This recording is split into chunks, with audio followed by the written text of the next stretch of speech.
Uncle Jesse's keeping the Beach Boys on the hearts and minds of America. He's keeping the summer alive. He's Yeah. he's he's finding his way to sneak into episodes where we really don't even need to talk about him. It's amazing. Yeah.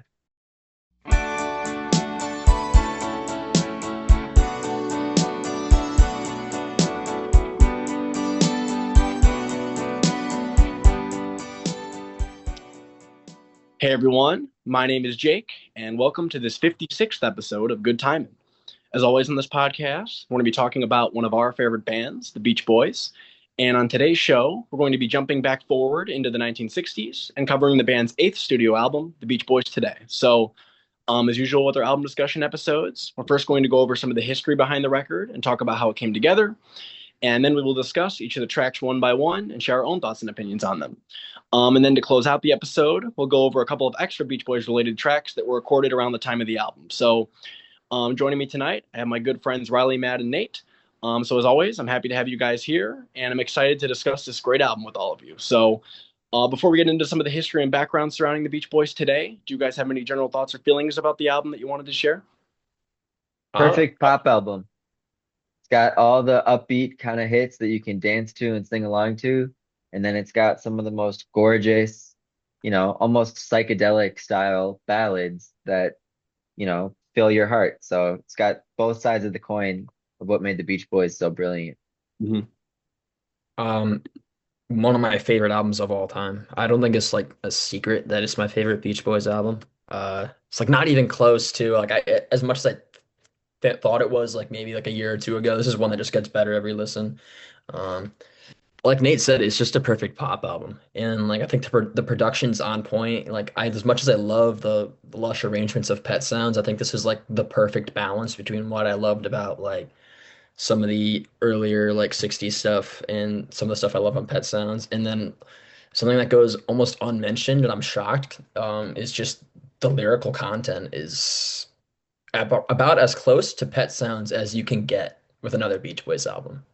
So I think everything like that could have gone right did go right with this one. And it has like one of my favorite songs of all time on it too. So there's a lot more I can say, but I don't want to ramble on about it. I think it's a great record. I think that I like how it's split into two sides. You have like the more upbeat side. Then, of course, you have like the ballad side. I think the songwriting is going up in depth. There's a lot of mature songwriting on here for them, especially at this point in time. Production is great. And really, I would say that this is the first really outstanding S tier album they did. And not only that, but this was also like one of the first big rock pop albums that was like truly like kind of like cohesive as a whole, at least like in terms of like the album era. Like this is like one of the first albums that's like people cite as like, here's the start of the album era. It's like this and then like Rubber Soul and all that. So great record. Can't wait to talk about it. Yeah, pretty much everything that you guys said. It's just a really great pop record. As you guys said, I like that it's divided into two sides. You've got the more kind of cheery and upbeat sounding songs on the first half, and then you flip it over and you get some of Brian's most beautiful ballads. Like you guys said, amazing arrangements. You've got the Wrecking Crew playing out a lot of these songs, and they really enhance a lot of the tracks. Amazing lyrics from Mike and Brian. And yeah, it's just one of those albums that has a lot of replay value, and it's one that I rank very highly personally. Definitely among my favorite albums by the band. So I'm excited to talk about it tonight. Yeah, it's interesting to note that on all the previous albums, Brian used a mixture of co-writers, whether it was Gary Usher or Roger Christian or Bob Norberg, were all in the fold. But on this one, if I'm not mistaken, all the originals are Mike and Brian, and then one with Carl on it, and Mhm. then the cover, two covers. But all the originals are Mike and Brian, which is kind of their partnership really at its full blossom. I think at its peak, personally. Yeah. Mhm. Not that they didn't have great stuff afterwards, because obviously they did, but I think this is like a culmination of everything they're working towards. Right. And before, sometimes it was more fragmented, where it was like on later albums, like they'd work together, but like it wasn't to like this level, where it's like on this one, it's like Brian and Mike, Brian and Mike, Brian and Mike, it's like they were just Yeah. and cranking these things out. So, And as much as I think Mike Love is a notorious douchebag, you got to admit, man, like this is not him following the formula at all. This is, I think, some of his greatest lyrics. And yes. Yeah. I know we kind of been riding the Mike train a lot lately, but I think it still needs to be mentioned that he did a great job on the lyrics of this one. In Hmm. general, I think Mike really shines in this album because not only lyrically, but like his vocals, some of his vocals on here are just amazing, like on the ballads too. So we'll Very, definitely, yeah, very tender, very soft. yes. It's usually known for that nasally stuff. I think he does a forget which part of the chorus he does, but on Please Let Me Wonder, I think he sounds incredible. Yeah, the lead. Yeah. Yeah, well, the whole nasal thing I think got worse as time went on. Like once you start hitting the 80s and all that, that's when it's like, Yeah. Well, I think Nate, you said he kind of leaned into that to kind of help protect his voice, right? Isn't that part of? Yeah. Yeah, Yeah. you took the words right out of my mouth. Yeah. All right. So now to get into some of the history behind the Beach Boys today, I'm going to hand things over to Riley. So Riley, do you kind of want to talk about how the album came together and also why this record is considered a leap forward for the band? Yeah, so late 64 they dropped the Christmas album, and that's arguably Brian at his most orchestral. You heard him working with the guy from the Four Freshmen on the arrangements, and he really leaned into that kind of style of production. But not too long after, Brian was supposed to go on tour with the band, but he had a nervous breakdown on the plane. And from there on out, he almost actually quit the music industry, but he did quit the Beach Boys, and at least the touring group.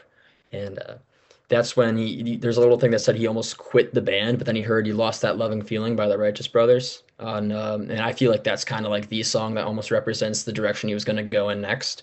Um, because while they were already working on some of the stuff for today, especially some of the songs like Dance, Dance, Dance, some of the other tracks that we'll probably talk about later, um, you really see that carry over on side two of the record, where there's almost a concept where side two is going to be all ballads. And you start hearing more orchestration, more use to the Wrecking Crew, like a lot more. There were still some songs that the band did play their instruments on. I think When I Grow Up is like the key example. I think the entire band's playing on that one. But you hear a lot of Brian using the Wrecking Crew to his advantage because while he was in the studio doing a lot of like the backing tracks for this, they were on the road. And since Brian had left, they actually picked up Glenn Campbell for a short stint with the band before they'd eventually pick up Bruce Johnston. But yeah, they have some singles that released well before the album. When I Grow Up and She Knows Me Too Well was released in 64. Dance, Dance, Dance was also released in 64. And then you have Do You Want to Dance? Please Let Me Wonder, released on February 15th. The record released in early 1965, and I March think 8th. it's one of the best they did. Heavy orchestration. Mhm. Album came out March 8th, 1965 to add on. So Do You Want to Dance was a couple weeks.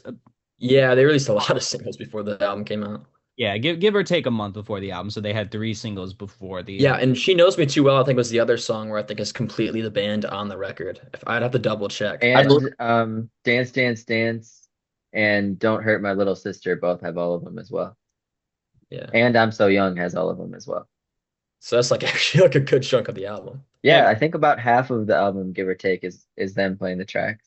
yeah, because when I grew up to be a man and She Knows Me Too Well were recorded back to back. So it makes sense Yeah, that they started working on the songs, I think, even before the Christmas album was even started. They have a lot of tracks they were starting to work on, and then Mhm. the Christmas album kind of got in the way of that.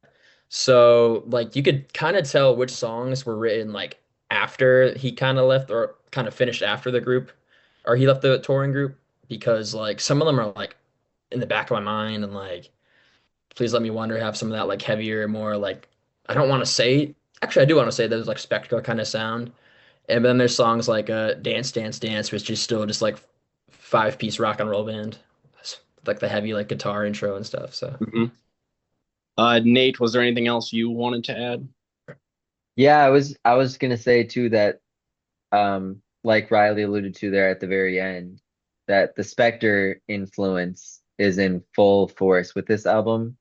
I think you can hear hints of it with, Surfer Girl and Shutdown Volume 2, but this is the album where the Spectre influence is just so pronounced, from the huge echo on the drums to all the guitar layers. Just very, very Spectre influenced, Mhm. which I can't get enough of. All right. Do we want to get into the track by track rundown now for today? Let's sure. do it. All right. So the album opens up with Do You Want to Dance, which is a Bobby Freeman cover. He had a hit with the song in 1958. And then the track was also covered by Cliff Richard and Del Shannon before the Beach Boys released their version, which of course would also go on to be a hit. So this is a song that I remember not being too crazy about when I was first getting into the band. But after listening to it more over time, I realized what a damn good recording it is. For me, this is definitely one that is mostly carried by both the band's performance and also the production. As a song itself, I think it's pretty fun and catchy, and I do think that the original Bobby Freeman version is pretty solid too. But for me, Brian's production and arrangement is what really takes it to another level. I just love how much energy this one has. You have the real driving guitar during the verses, that awesome like wall of sound like production during the chorus with those amazing group harmonies from the band, and also really great playing from Hal Blaine and the rest of the Wrecking Crew. And then of course you have Dennis's passionate lead vocal. I think that he really sings the hell out of it, and I think that it was a great decision to have him sing lead on this one because I really feel like his performance gives the song even more energy than it already has. It's such a loose and fun vocal. So really love that too. So yeah, I think this is a very strong way to open the album, and I can see why this was a pretty sizable hit for the band at the time. Personally, I probably wouldn't put it in like my top 30 or top 40 favorite Beach Boys songs if I were to rank them. But I definitely do consider it to be one of the best covers of their career. So really great recording that I think shows how Brian's production could really elevate and transform a song. So really like dance. Really like Do You Want to Dance? Yeah, dude, it kicks the original's ass, I think. Like, I think the Bobby Freeman version is pretty good. Like, Brian literally wrote a whole new section of the song, that little bridge with like the guitar solo. That's like, Mhm. Nate, correct me if I'm wrong. I think it's like during a key change too. Like Hmm. so like I just think it's incredible. And it's a great mix of like early Beach Boys like rock and roll kind of sound, but also the that like Spectre sound that Brian was kind of going for. It blends it really well. That guitar solo is actually really cool. I think Carl did a great job. I assume that's him playing because I know he played with a lot of the Wrecking Crew tracks. Yep. Um, and yeah, Dennis gives a killer lead vocal. I don't think anybody else in the band could have given as good a vocal. Maybe Al could have probably done a solid job, and I don't doubt that some of the other members couldn't have done a great job, but I think Dennis was perfect for this one. Yeah. So Yeah. fantastic song. Yeah, I mean, this is a masterpiece of wall of sound rock and roll. And like you guys said, Dennis's vocal is just so full of youthfulness and joy, and the backing track is just larger than life, and it makes really great use of, obviously the Fender guitars that we've become accustomed to, but then you get all the acoustics layered in there and the 12-string guitars, and it's just a really rich guitar sound and those great echoing drums. So this one's just such a timeless song that when I hear it, I have to play it again. Like I can never just listen to this once. I always got to listen to it again. And yeah, to me, this one just is the definitive version. I know it was a rock and roll standard by the time that they recorded it, but I think ever since they did their version, everyone knows it as a Beach Boys song. It really just is a Beach Boys song, however you want to slice and dice it. I think it's truly one of their definitive songs, and there's a reason that it's been a concert staple at nearly every show for 20, 30 years at this point. First of all, I want to say I think it's a great track to start off the album with. You're really starting with a great burst of energy. Great production. Definitely, I think that little bridge with the guitars is really cool. That adds a little extra oomph. The wall of sound production is really good too. It definitely, I think, adds to the heightened energy of the song. And yeah, I think Dennis gives a really stellar vocal on it. I think it fits because I think you said it, Jake, where it's like it's kind of a loose recording. It's kind of like a loose song, and like he kind of gives it the energy it needs. Actually, this was actually the highest charting single with a Dennis lead. This peaked at number 12 on the Hot 100. So unfortunately, Dennis was the only member of the band, or the only original member of the band that never sang on a number one hit. But I still think that this is definitely a damn good recording. I definitely think they made it their own, and I always enjoy listening to it. Like as soon as it comes on, I'm like, I know I'm getting in the mood to really like, sit down and enjoy this record. So wonderful song. I enjoy it a lot. Yeah. Matt, imagine an alternate universe where Mona was a top 10 hit and Dennis had his big moment chart wise. Well, actually, Dennis was supposed to sing lead on Good Vibrations, but then he had laryngitis. So if he had sung on that, he would have sung on number one hit. Or it wouldn't have been a number one hit. I Maybe. really do kind of think of this as Dennis's definitive song. Like as much as I also love Forever and River Song and Love Surrounds Me and the list goes on and on of all his great songs, if I was doing like some sort of name association game, say a name, pick a song. If someone said Dennis Wilson, I'd say, "Do you want to dance?" You know, he's just Mhm. it's such an iconic performance and those clips of him singing it in the 60s on Shindig while playing the drums, it's just so iconic, you know. Yeah. Bette Midler did a version of it too later on, and hers is a lot slower. She turned it into like a ballad. I don't know, you guys. John Lennon and Phil Spector did one too on John Lennon's rock and roll album. Oh yeah, that's right. I Yeah. also wanted to mention too, I listened to not just the original version by I think Bobby Freeman, but I listened to those other earlier recordings too. And I think listening to them, the one that Brian probably was basing this off of the most is probably the Del Shannon one. That one to me sounds the most like this one in terms of just like the style of it and the way it's played. It's just that Brian, I think, enhanced the production even further with his recording. But that's definitely the closest one, I think. So, all right, the second track on side one of today is Good to My Baby, which is the first Brian and Mike co-write on the album. So I think this is a pretty cool track and a good way to keep up the energy from the opener. Right as this song starts, you have some really great group vocals from the guys. And then, of course, that super catchy guitar riff comes in, which really kind of drives the song along. Personally, I would say my favorite part of this one, besides Brian and Mike's lead vocals, is the way that the music kind of changes with the feeling of the lyrics.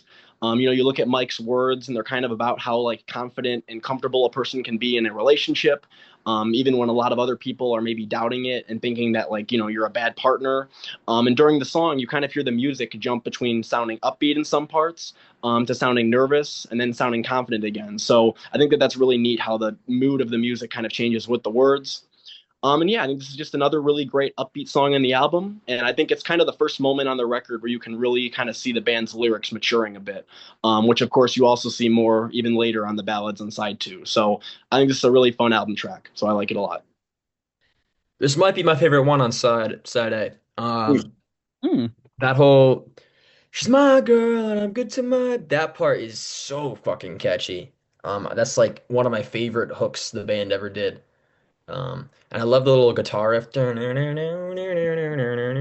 don't think the lyrics are like anything like crazy to like write home about. I think if anything, they might be some of the more average lyrics on the album, but I think that the melody is so strong that it doesn't really matter. Um, I especially love the lead vocal on this one. It's done really well. But it's just such a catchy song, and they're still using guitars pretty like not heavily, but as like a one of their bigger tools. So I love the balance of, like I said earlier, the Spectre and the Beach Boys kind of blending their like sound at that time. But yeah, this one's just too catchy for its own right. Way better than it has any right being. Um, might be my favorite on side A.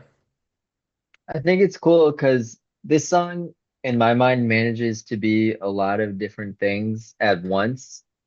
On one hand, it still continues that whole surf rock vibe from their earlier albums. When I hear that guitar riff, it kind of brings me back to Surf Jam and Moondog and those early surf riffs that they did.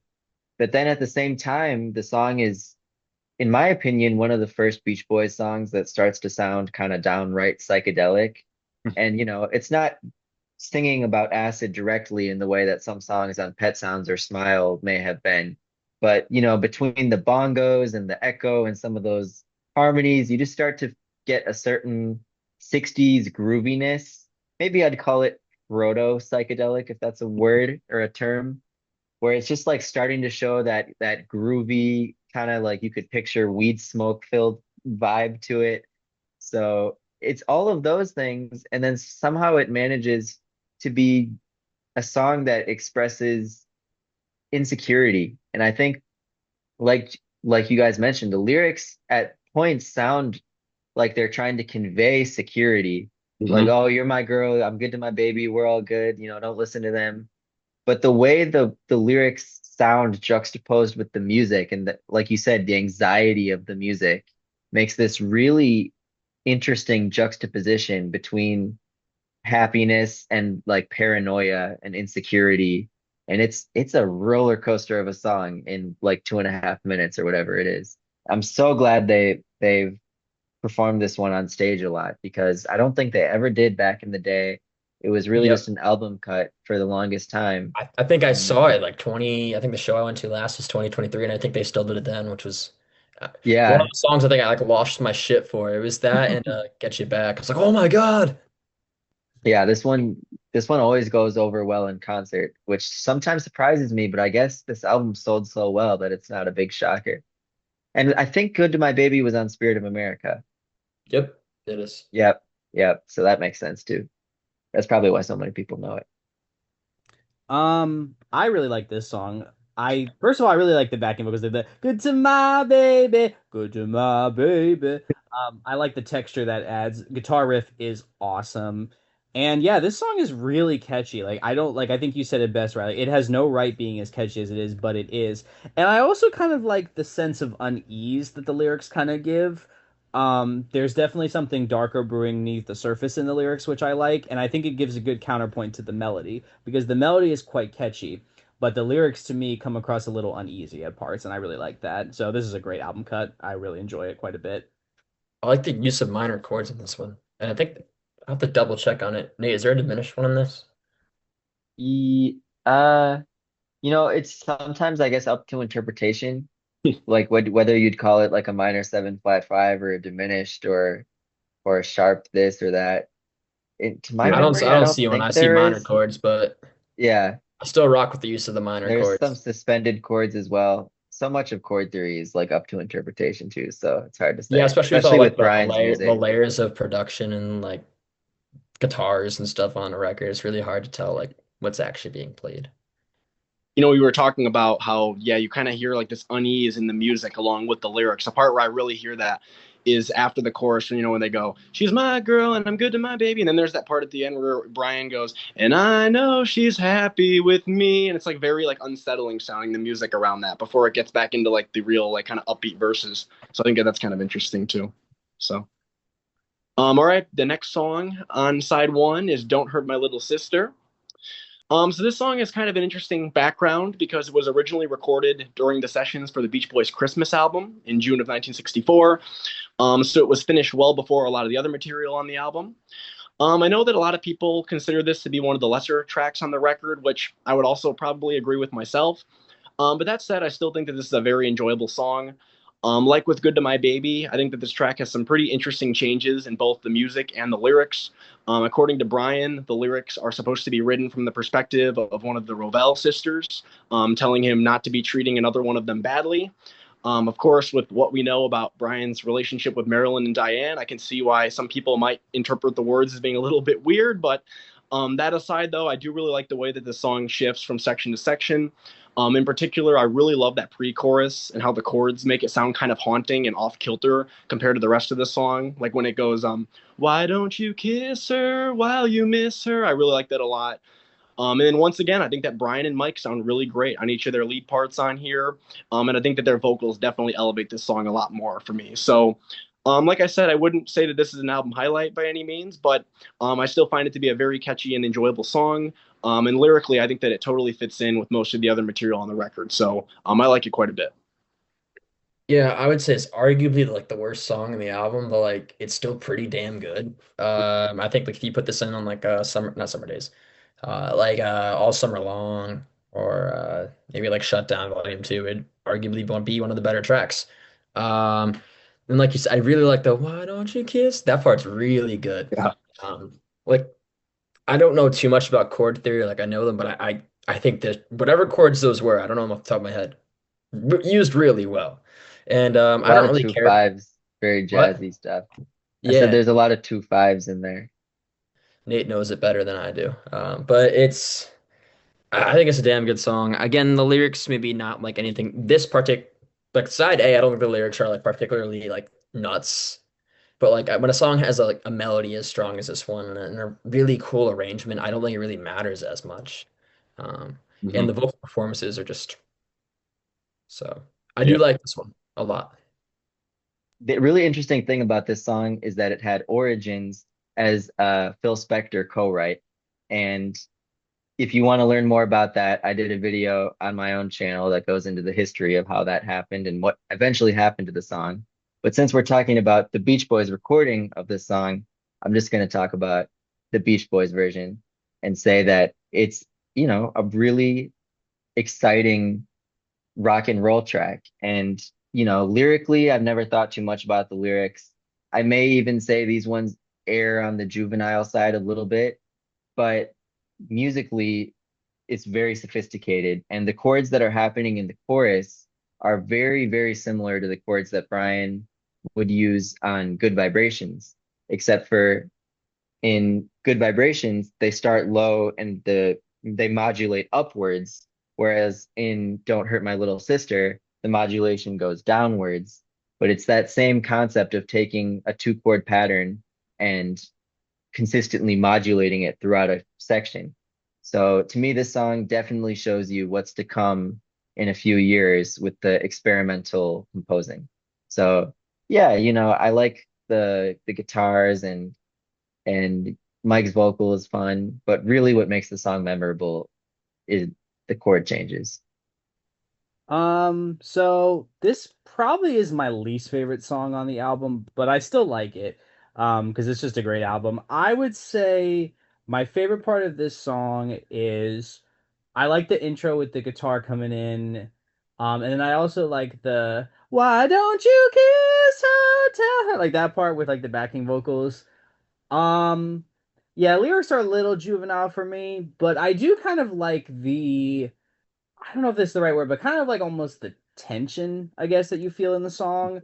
There's this like kind of almost like menacing tone I kind of get with the song. I think it's just kind of going with the lyrics where it's like, you're kind of like Mike is kind of like telling off, the boyfriend is like, hey, you gotta treat my sister better.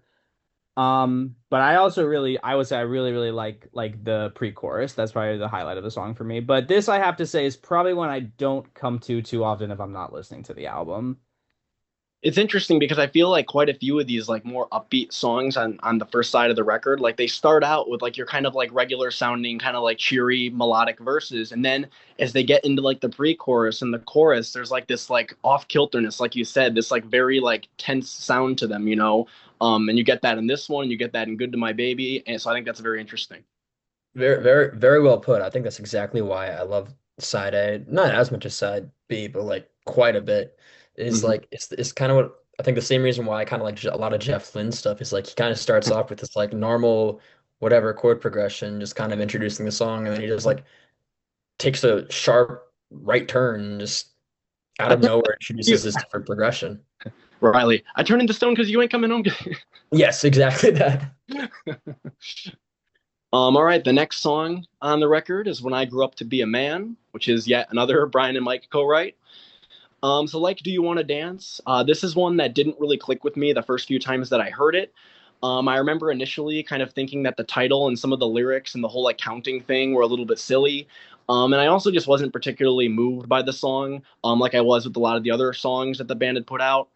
That said, though, of all of the tracks on today, I think that this is by far the one that's grown on me the most over time. But I'd now consider it to be my favorite song on side one. First off, I really love the instrumental arrangement on this song, in particular Brian's harpsichord part and also Dennis's drumming. And I think that it's also really neat that the band played nearly every instrument on this one. I've seen a lot of people say online that Brian just completely was relying on studio musicians around this time and that the other Beach Boys weren't really doing anything. But this song totally proves otherwise because they're all playing pretty much every instrument on here. And then second, the lyrics on this track went from sounding a little bit silly to me at first to now being some of my favorite lyrics on the entire album. I think that the fear and anxiety of growing up and becoming an adult is a really relatable theme for a lot of us. And I feel that Brian and Mike did a really good job at getting those feelings across with the words on this one. The two lines that jump out to me the most are Brian's "Will I love my wife for the rest of my life?" And then at the end of the song, when Mike and Brian are singing "Won't Last Forever," it's kind of sad. I find that part to be very moving and melancholic, especially now that Brian has passed away and the other guys are all getting older. I think that's a very moving part of the song. So for me, this is the clear highlight of side one of today, and I think that it's a song that honestly deserves more attention and recognition from people outside of the Beach Boys fan base, just because I think that it's really great both musically and lyrically, and it's I think another example of Brian and Mike's songwriting just really maturing and evolving. So I really love this one a lot. It's one that I come back to quite a bit. Yeah, I don't know, the lyrics still don't really do it much for me, but I think the melody really actually drives the message home really well. And that won't last forever part is so beautiful. I like on one hand, I wish they did that at least one other time in the song, but maybe it wouldn't hold as much power if they did that like 3 or 4 times. But I think it is really strong melodically, and even though even though the lyrics are a bit like corny, I do think there's a lot of truth to them. I just kind of think that they hadn't quite reached, they don't have like the same maturity that some of the other tracks do. It's like a little bit in your face almost, but I still really like this song. And like I know it sounds like I'm like knocking it down, but I actually really love this one. Riley, you were saying you wish they did one more, Won't Last Forever. They did do one more in their career, Won't Last Forever. No, they Not that didn't. piece of shit No, they song. didn't.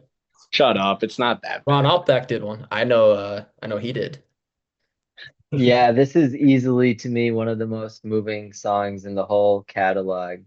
And it's like it blows my mind to even be talking about it because I just remember being 16 years old and listening to the song, and those questions were all mysteries to me. Like I think every teenager could listen to that song and relate to having all those questions of what life is going to look like when you're in adulthood.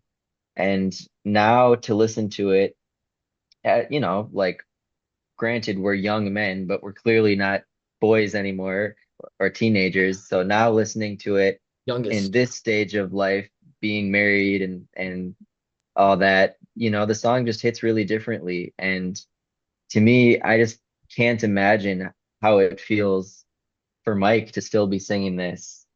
Granted that he wrote the song when he was our age and is performing it on stage in his mid 80s. It's so moving. And I know I said this when we talked about Winds of Change, but every time they perform this song, I get very emotional, especially when they start singing Won't Last Forever. It's just so, so heavy emotionally.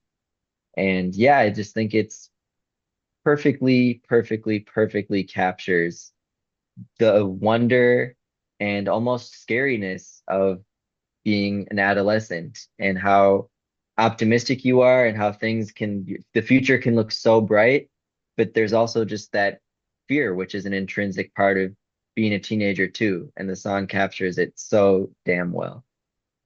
This is probably my favorite song on side one. Um, First of all, the harpsichord, incredible. The arrangement in general is incredible. I'm actually gonna defend the lyrics here. Like maybe they're a little corny, but I think they capture, like as you said, Nate, the unease of getting older, worrying about, will you still like the same things? What's gonna happen? I think that's something that, especially like as someone who like is the oldest of the group and has kind of gone through a bit of a quarter life crisis over the years, I can feel that a lot. Um, Also, the counting at the end, I kind of see that as like time flying by Hmm. because The like passage of time, yeah. time flies so fast. You don't even realize it. I remember it's crazy to me that I can say 20 years ago, and those are like distinct memories that like I can remember 20 years ago because I just turned 27. Like there was a time that like that felt like, oh, 20 years ago I wasn't even born, and now it's like, yeah, I was literally a kid. Um, and then the whole won't last forever thing, I just see that as like, not only does, like the innocence of youth not last forever, which is I think what the song is kind of not necessarily celebrating, but like it's part of the song, but also the fact that, life doesn't last forever, nothing lasts forever, but you have to make the most of every moment. I think this is just a really beautiful song. And then I think the one part I really like is like the where it's like what is that part of the song where it's like it kind of like goes like it kind of breaks down where it's like not it breaks down but it's like it's like where like all the instruments stop and just the voices come in. Oh, is that the part where it stops and then it goes Won't Last Forever at the end? Is that what you're talking about? I think so, yeah, like I really like that part of the song. And also too, I don't know if any of you guys watched this show growing up, but this was also in Lizzie McGuire, which was a show I Oh, used to really Oh, I young. never knew that. So that's kind of cool. They actually got the rights to use I was this. a little too young for Lizzie You McGuire. you might have been a little too young. I was like the perfect. I had a big crush on Hillary Oh, Duff. don't worry, Matt. I'll be eating my words in a couple of years. This was one of the first tunes I listened to when I heard the news of Brian passing. Maybe it was actually the first one. It's kind of fuzzy memory now, but I definitely remember wanting to listen to this one and interpret that in that new kind of way mm. with that news in mind. And yeah, it's even more moving when you listen to it in that light. Yeah. Because I hope he passed knowing the answer to all those questions that he wrote when he was our age, you know? Mhm. I also read when I was researching this song that I think Mike said that he thought like when they were writing this song together that part of Brian's inspiration was maybe his own childhood, like growing up with Murray, who was kind of a very, tough person to be around sometimes, and would like put him down sometimes. So I think that Especially around that time. especially around this time, right? You had him berating him during the Help Me Rhonda sessions and stuff. So Yeah. But yeah, So this I know that this is kind of a side question, but I know they were touring so much when they were working on some of these tracks. So that leads me to wonder if Brian and Mike ever wrote over the phone. I've never thought of that before. You always picture them together, but I wonder if they Yeah, ever what's he did gonna that. do? Like email him the backing track and be like, Yeah, right. "Listen to this." Like I'm gonna send you the stems. I do not want to see how much that phone bill was if they were making phone calls international. Because let me tell you something, all right? This is a side diversion.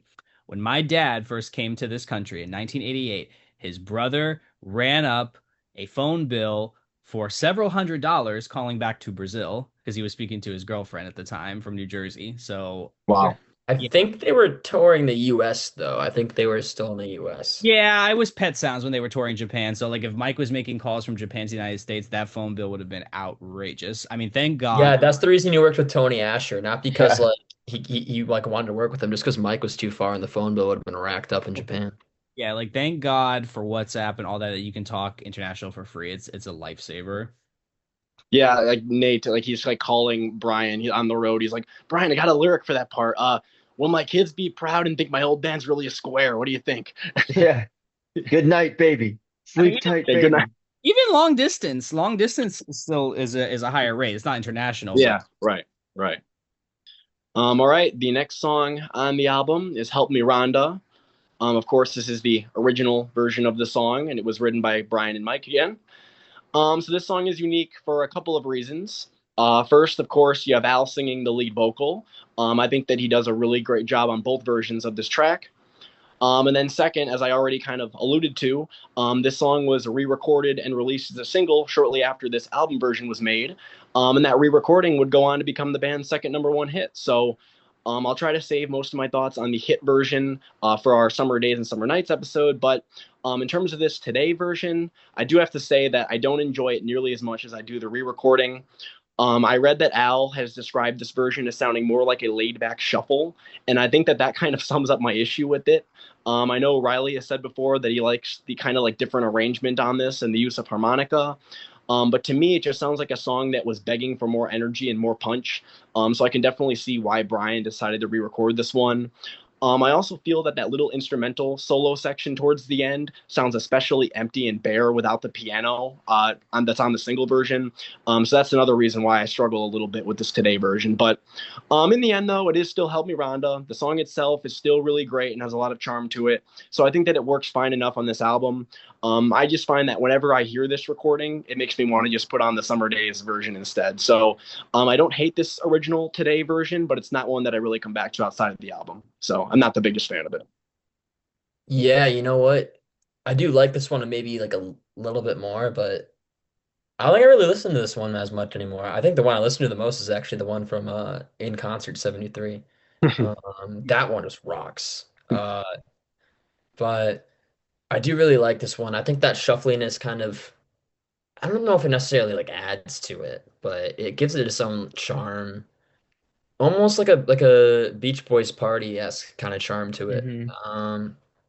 I also kind of I think I prefer the vocal on this one to the one on Summer Days. I think this Summer Days one sounds a bit too clean for me. I do love that bass line though. I really wish that was in this version. Um, there's like a couple of fan mixes out there that combine them that I also really enjoy. I kind of like aspects of each of them. But I don't know. I think I just kind of prefer this one because it just has better general, more like has a better flow to it. It's not so tight and like exact with its arrangements. It's a bit more loose.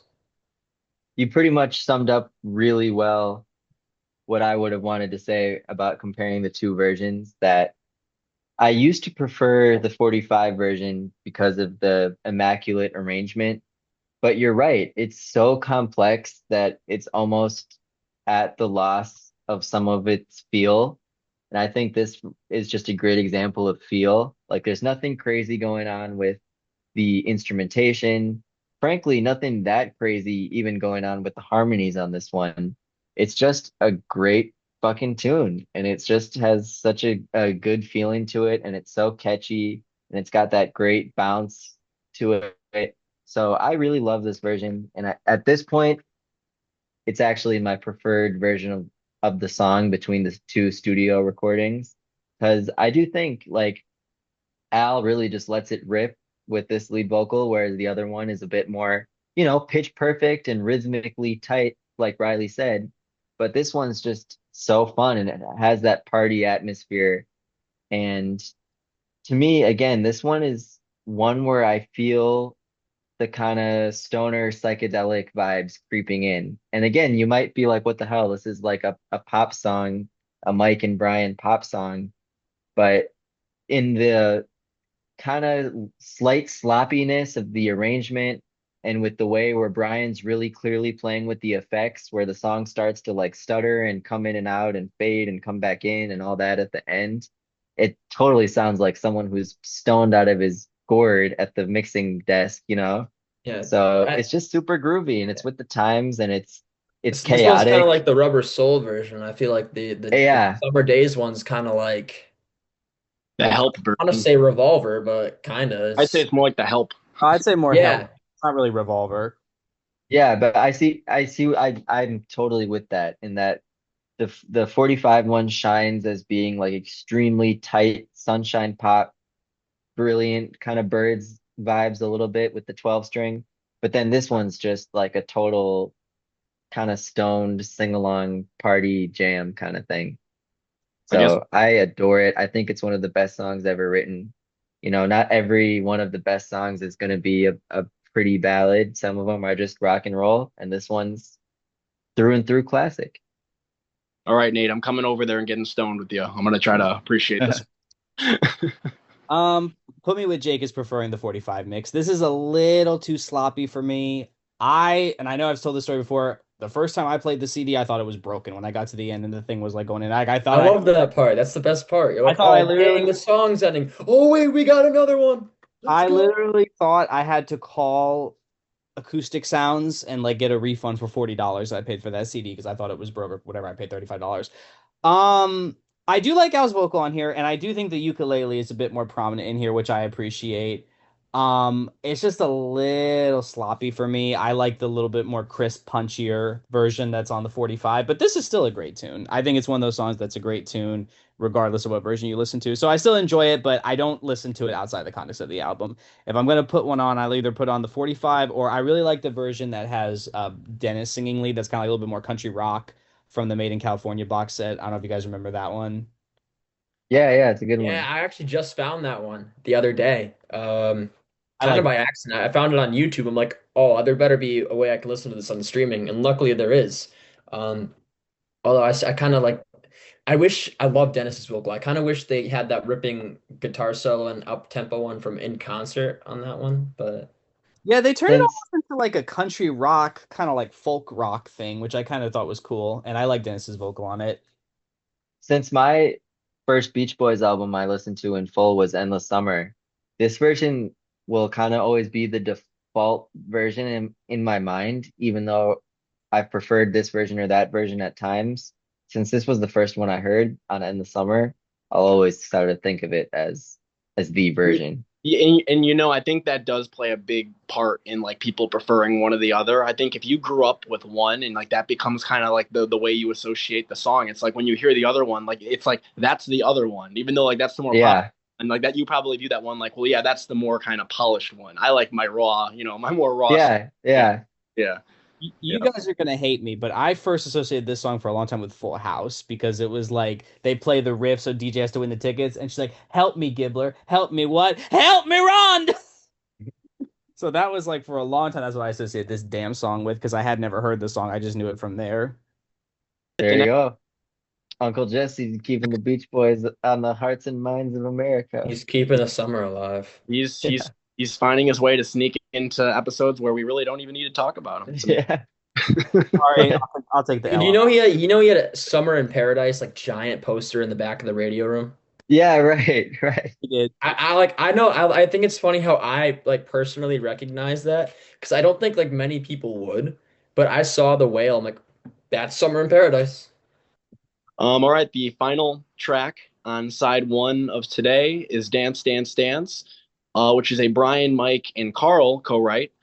Carl, I believe, contributed the guitar riff and the solo on this, so he got a credit as well. I think this is just a really catchy and fun rocker. I wouldn't consider it an album highlight or one of the band's greatest singles by any means, but for what it is, I think it's very enjoyable. I know I've said this already for some other songs on here, but I really love Mike's lead vocal during the verses and also Brian's falsetto during the chorus. And I also think that the backing track sounds really great. You have those sleigh bells and the castanets played by the Wrecking Crew, which I think sound awesome. Of course, Carl's guitar playing is awesome as well, and for me, it's really what drives the song along. So I think that he absolutely deserved to have a writing credit on this for contributing that riff. And then lastly, this is kind of a music nerd thing, but I do really dig that kind of out of nowhere key change that happens right before the final verse or the final chorus. That always gets my attention whenever I hear it. So I think that's kind of another example of like Brian throwing some of his magic into like a kind of normal sounding rocker, you know. So I really like that a lot. So I really enjoy Dance Dance Dance, and I can see why it was a successful single in 1964. Lyrically, it may fit in more with some of the band's earlier records than it does on this one, but I still think that it works really well in the context of this album. So I think it's a really fun song. Yeah, love this one. I love how fast it is. I love Brian's falsetto throughout the song. Carl's killer 12 string guitar solo, like he's playing the 12 string Rickenbacker like it's a Fender like Jaguar. Like it's kind of weird, like doing like the Pens and stuff. yeah, Yeah. like the bends and like the I forgot what it's called. It's where you play like two strings at once. Kind of like how Chuck Berry would kind of do that kind of thing on a 12 string, which is like beyond the fact that he's playing it on a 12 string, it's actually just so hard to do that. So like props to him. Um, but I think the riff is awesome. I love how the bass kind of doubles the riff. Um, it's such a killer tune. It's so full of energy, and I love the live performance they did of this one. That one was also really cool. I think they did it like on a UK like shindig or whatever. This one is so damn cool because you've got Carl and Al playing the guitars. And in terms of studio sessions, Al played bass very frequently. Mhm. Um, and guitar a little less actually in those days in the studio. Whereas on stage, he was mainly a guitarist. But anyway, you've got Carl and Al playing the guitars, and then you've got Brian on bass, as well as Glenn Campbell doubling him on the six-string Dano bass. So just what a sound. And Brian was still weird to say, such an underrated bassist. And if there's ever a time where I need to prove to someone that Brian was an extremely capable, if not innovative bass player, not just bass composer, but bass player, I'll pull up either this song or especially videos of him performing this song on the bass. And it's just incredible. So I love the way that the vocal melody intertwines with the guitar riff. It's just very brilliant and extremely complicated, even though it sounds so simple and has that simple rock and roll feeling to it. So, yeah, I just cannot get enough of this song. And it's one of the songs where I'm practicing guitar. I gotta play this one. It's just so much fun. And the chord changes are so creative. The way it lifts and lifts and lifts, so brilliant. This is a song that I really, really enjoy. It's got a lot of energy. It's got kind of simple lyrics, but I think they fit here because this is for me, it's just like kind of like a party song, like a dance song. You just throw it on just to, vibe with, not vibe with it. I don't want to say that, but you just jam with it. The guitar solo or the guitar riff is awesome. The key change is really awesome. It's very unexpected, but it really lifts the song up. And yeah, I love the backing track with like the sleigh bells and the saxes and everything. This is just a really awesome track, and I think it's a great way to end. Side one. It's kind of interesting too.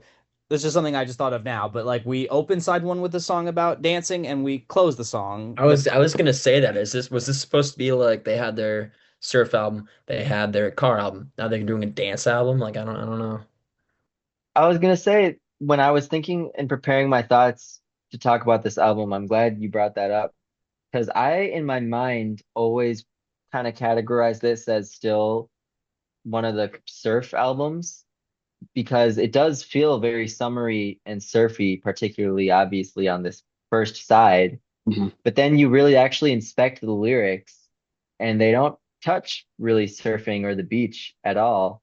But nonetheless, talking about dancing and high school and relationships, it's so adjacent to the surf stuff thematically. And then with the surf influenced nature of this first side, it's a very smooth transition away from the surf stuff without really realizing that the transition is happening. Like, I don't think anyone listening at the time would have thought this was too far off from All Summer Long or Shutdown Volume 2. But then in hindsight, you realize that that transition to Pet Sounds was well underway. Hmm.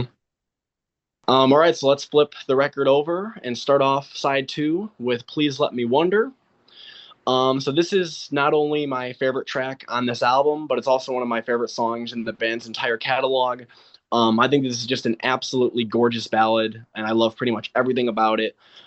Brian's lead vocal on this is just so heartfelt and tender, and I think that it really fits the kind of longing lyrics of this song well. I also really love the group harmonies throughout this song. They're just really beautiful, and they add even more feeling and emotion to the song for me. And then lastly, the instrumental arrangement on here is just gorgeous as well. I especially love the guitar playing throughout the track, and then also that little instrumental solo towards the end of the song with the organ and the guitar. I think that that's just really, really beautiful too. So this is just one of those hauntingly beautiful ballads, and it's also one of the first deeper cuts by the band that I ever discovered. So for that reason, it will always have a special place in my heart. So this one's a huge favorite of mine, and I rank it very, very highly in the band's catalog. Probably at this point, probably top five or top 10. So Yep, me too. I think I kind of spoiled this. Was it last one or one of the other ones? Like, I mean, I Get Around is probably like my favorite Beach Boys song of all time, but I think this might be my favorite song of all time, if that like makes any sense in your heads. Um, or you could just flip it away or flip it. I don't really care. They're pretty much neck and neck. I like them for different reasons. It's definitely like my favorite ballad of all time. Like not even close. I mean, besides the general really cool chord progression with like a lot of different changes. Really hard to learn that song, by the way. That was very hard. Um, it's just again, I hate using this word because it's just kind of been like used to death by I guess my generation, but it has a vibe. It's just it has this like another word that's also been used to death by my generation. A lot of like it has an aura to it, and it's just it's so soft and tender on like all fronts. I think like everyone is playing their hearts out on this one. The Wrecking Crew, a lot of the guitar playing on this one's especially nice. It's not really in your face. It's very light touches from Carl, but it sounds so beautiful. I think Mike gives an incredible vocal here that's very reminiscent of All I Want to Do. I love Brian's voice on it. It's such a tender song and it's so full of emotion, but like not really shoved in your face kind of emotion. It's just kind of present. It's such a beautiful track, and I don't think I'll ever get bored of this song. Oh, and the Sometimes lyrics. Sorry, the lyrics, top notch from Mike. I think this is maybe my favorite set of lyrics from him. Such an awesome topic for a song, of like not so much like I love this girl, so I want to hang out with her. It's like, does she think of me the same way I think of her? Which is just like a very relatable. It's so relatable. yeah, Like I feel like we've all been there. I know I've been there before. So yeah. absolutely. And sometimes I feel like when I'm describing some of these songs, I just talk and talk and talk. So I'm intentionally going to be somewhat brief with my remarks because I don't want them to be diluted by me just yapping and yapping. Everything about this song is pure perfection. The singing, the composition, the lyrics, the instruments, the production, everything absolutely 1000% perfect. Heaven on earth. And that's it. Heaven on earth. They they advertise this one as like the first song that you see on the album. It's Mhm. like Like they did with Surfer Yeah. Girl, and you're like, oh, Surfer Girl, and then there's all these 11, the 11 other tracks. They go to Beach Boys Today. The first song that they mention is Please Let Me Wonder. Not Do You Want to Dance, not Dance, Dance, Dance. Probably the ones that are easily marketable is they mentioned this one. Well, this was only a B-side too, right? Please Let Me Wonder was a B-side to, was it I think Do You Want to Dance? You Want to Dance? Yeah. But That's by that point, even their B-sides were like hits. Like they True. would True. bullshit. play Their just as B-sides were much. hits from the start, man. Yeah.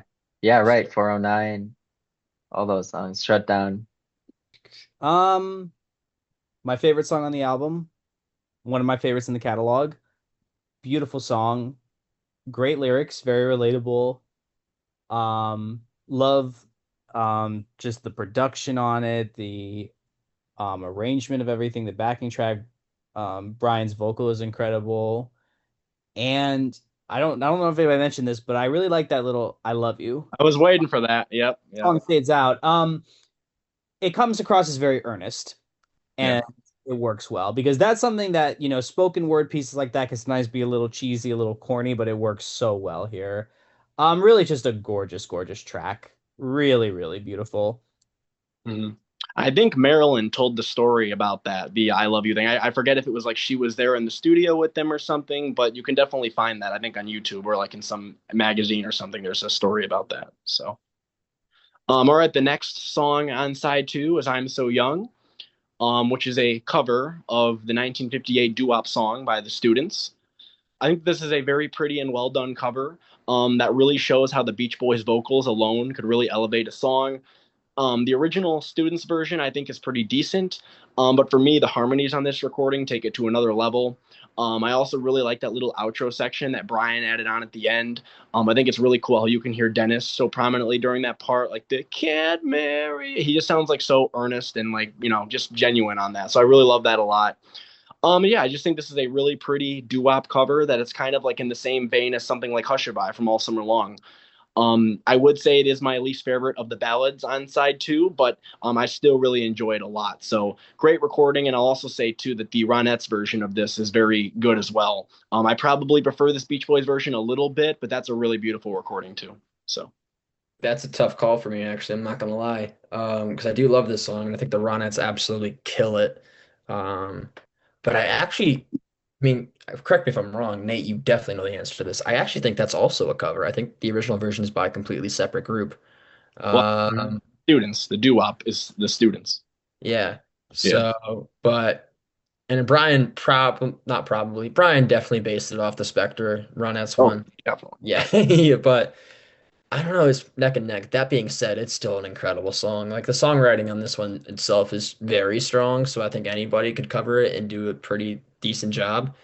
But I think the harmonies on the Beach Boys version is absolutely incredible. And but you kind of hit the nail on the head, Jake, especially with that part with Dennis is like it's so good. I don't know the whole side two ballads. Like I feel like if I say everything I like about one, I'm probably gonna speak for all of them. They just, Yeah. dude, they're so good.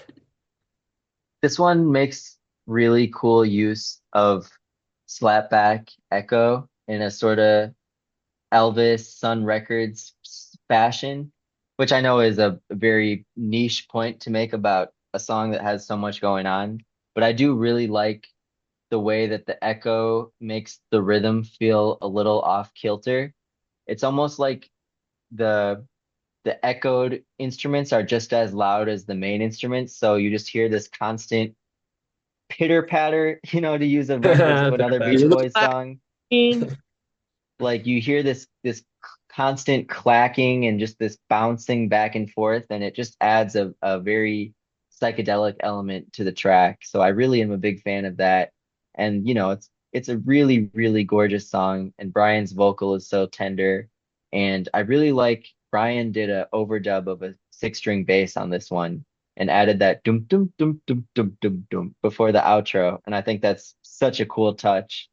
Um, Another example of Brian's great bass playing.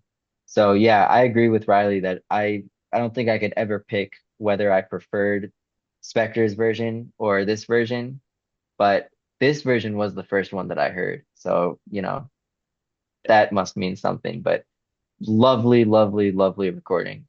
And this is actually one where, with this album, I tend to prefer Brian's original mono mix, but I do love the stereo remix of this recording. And I think it opens up the mix in a really beautiful way. Um, yeah, I don't know which one I like better, to be honest with you, because I think that to me they kind of have different feels. This one is a little bit more fuzzy and a little bit more like compressed sounding, whereas the Ronettes to me sounds a lot more ethereal because like of all the wall of sound and everything. And I think the vocals are crisper. And Ronnie Spector had that vibrato that gives me chills. Like she had that incredible vibrato.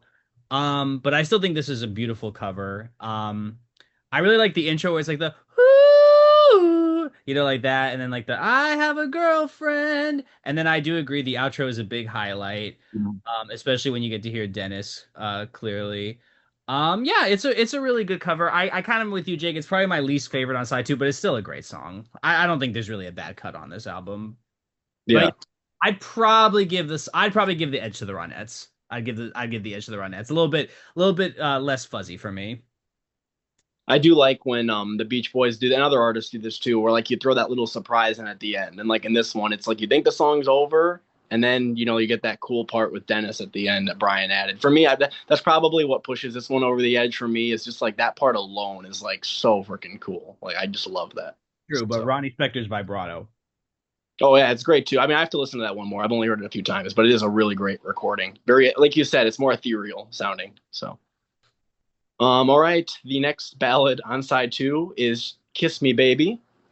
So this is just another incredible ballad. We've been repeating a lot of the same stuff, but it's just true about all of these. They're just amazing recordings.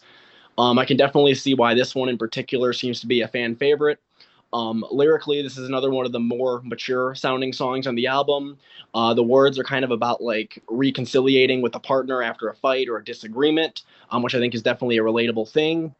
And like with so many of the other tracks in this album, I think that the feeling of the lyrics just fits so perfectly with the music. The instrumental arrangement with the Wrecking Crew, it manages to sound both beautiful but also melancholic at the same time. And again, I think that Brian and Mike's lead vocals are just like some of the best of their entire career. So just really tender and emotive vocals, really great arrangement with the Wrecking Crew, and just a really well produced and beautiful song. So this is just a really stunning ballad that has a lot of feeling and emotion to it, and I absolutely love it. So just another highlight on side two. Yeah, Kiss Me Baby. Um, Mind blowing. Uh, I think the harmonies really carry this one a lot. The Kiss Me Baby, and then a lot of the harmonies fade, and then you have that one voice. And, that's such a beautiful spot in the song, dude. And I think this is like I would argue maybe the most Phil Spector he got on the album. Please Let Me Wonder is probably like a close second, but this one's like very Spectory. I'm kind of surprised that this, like initially, I'm kind of surprised that this wasn't the cover and that So Young was, because this feels like straight out of like the Ronettes. Uh, but I don't know. I'm just a really big fan of this one. I don't really listen to it as much as I used to, but I don't know. I think the lyrics are really well done. I mean, they're kind of in your face, but not so much like aggressively. It's just kind of like, I don't know. It's taking very simple lyrics and just because of the vocal, I guess, the way they sing it just comes across very beautiful. Something interesting about this, not only this song, but this album, and it really becomes apparent on the second side, is that, and I know we mentioned this during our Mike Love episode, but that Mike was going through a divorce around the time that Mm. this album was being made. And as much as you can say that this album is, let's call it a document of Brian's growth as a producer, in a weird way, it also kind of documents what I interpret to be Mike grappling with his divorce, and side B is filled with these songs that are somehow both romantic, but kind of neurotic and almost like omens of a relationship that may not be working out. Like, I don't know about you, but Kiss Me Baby sounds like a love song, but the lyrics, kiss a little bit, fight a little bit, kiss a little bit, fight a little bit, do not scream to me healthy relationship or a relationship that's going to last. So, these songs really do seem like Mike just pouring his feelings out and kind of laying his soul to bear in a way that he never really did quite to this level again, where these lyrics are so, so vulnerable. But yeah, so you take Mike's extremely heartfelt, vulnerable lyrics and combine them with Brian's just sublime backing track and harmonies, and you've got one of the greatest songs ever recorded, period. And I'd highly recommend for anyone listening to check out. There's a 2017 version of this song with Mike's daughter Amba singing a lead as a duet with Mike, and that's a very clearly touching version to hear that multi-generational thing going on. So highly recommend anyone check that out from Mike's Unleash the Love record. Yeah, you know, Nate, usually Mike's trying to keep the summer alive, but on this one, he's trying to keep the love alive. Jake, that was fucking terrible. You're gonna have to edit that out. Okay. First of all, I wanted to say this. I don't think anybody said this. This was apparently inspired when Brian was walking around a red light district in Copenhagen. So that's cool. Um, as for this song, yeah, I really quite like this one. I like kind of the counterpoint between like when Brian and Mike singing the verses where it's like Brian sings a line, then Mike sings a line. Especially because like I find that like Brian's vocal is a little bit more passion and Mike's is a little bit more subdued, a little bit more, it sounds a little bit more like defeated to me. And I really like is that the temple blocks? What is that like in the background? Yep, Yes, you nailed it. that is a really nice touch when like Mike is singing his part and you hear that in the background. Great backing track. Yeah, this is a very, very beautiful song, and I think it's definitely another relatable tune. You know, anyone who's ever gotten in a fight with their lover, you'll know. Um, yeah, Mike sings it really well. I really like this one quite a bit. It's a very, very good song indeed. Yeah, The French horn is so great. Mike's vocals like on the back and forth with Brian during the verses, like they're just like so smooth. Like the tossed and I turn my head and it's so it's like so good. So good. Yeah, and it's cool because like his vocals to me are like a little bit more like he sounds a bit more defeated, a little bit more Mhm. like subdued, but Brian is it's more passion. It's more like like so it's like Right. I like that you kind of have the back and forth. Yeah, Yep. Mike is his part's like the despair, and then Brian's part is like hope. Hmm. It's Which is funny because Nate, you sometimes you think it would be the opposite in that case, you know. You yeah, think Mike would be singing the cheery stuff and Brian's like, no, it's over now. I'm Mr. Positivity. Yeah, right. Yeah, because remember what did he say about "Till I Die"? Is that effing It's down? a downer. It's a downer. You must have forgotten about this album. Yeah. All right, the next song on side two is She Knows Me Too Well. So if Please Let Me Wonder wasn't on this album, this would probably be my favorite track. I think that this is just a really haunting ballad, and it's another one of those songs that I come back to a lot. It's from the band 60s catalog. Lyrically, this one is honestly pretty dark. The words seem to be about like the narrator almost like admitting to himself that he treats his girlfriend badly and upsets her. But then, like during the chorus, he pretty much says that he's not doing anything about it because in his mind, he knows that she really loves him anyway. So very deep and introspective lyrics for a song to have at the time, for sure. Very interesting subject matter. And I also wanted to mention, too, that I think Brian's lead vocal on this is another one of the best of his entire career. I think that he really gets the feeling and emotion of the song across. And I especially love like that wailing falsetto at the end as the song fades out. I think that that's so cool. So yeah, this is another one of those songs that you could describe as beautiful, but also really like haunting and heartbreaking as well. So, just a very powerful track, and it's one that I really connect with. So I come back to this one a lot.